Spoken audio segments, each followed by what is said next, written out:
Good morning po sa inyo mga sir, mga ma'am, si Sir Mon po ito. Ito po, may estudyante po ngayon. Si Sir, pangalan? Raymart Rivera. Taga saan si Sir Raymart? Valenzuela.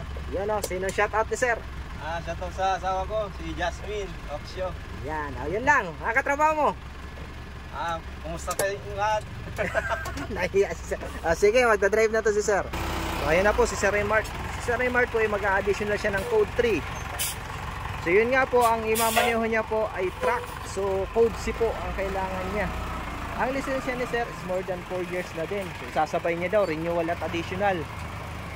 So yun, madaming na pwede bang kahit hindi pa expired, pwede na mag-add code.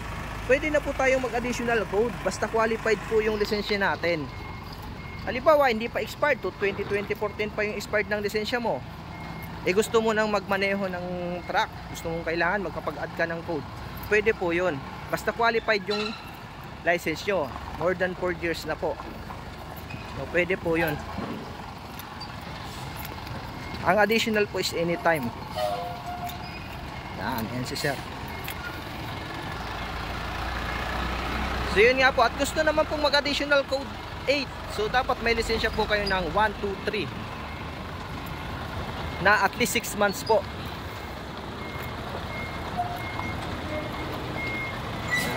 Ito si Sir, magpa-park to.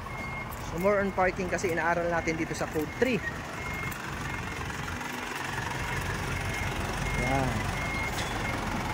So shout out dyan sa aking mga estudyante at followers.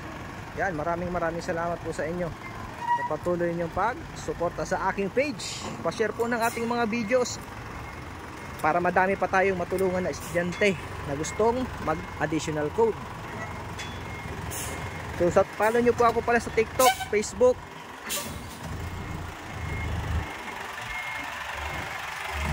Sige, abati na doon, kanan. Parallel parking naman. Search nyo lang po yung PDC.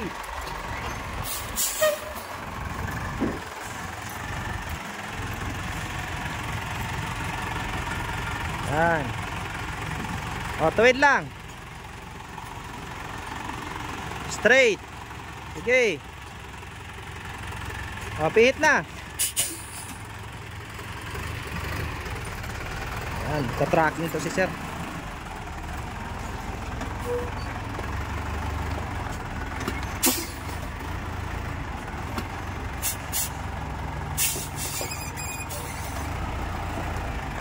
Hop. Yan, neutral. Ayos. Okay na Sir. Yan si Sir. Thank you, Sir Mon. Yun po, yung mga gustong mag-additional code 3 at code 8, PM lang po. Maraming salamat po and God bless po sa inyong lahat.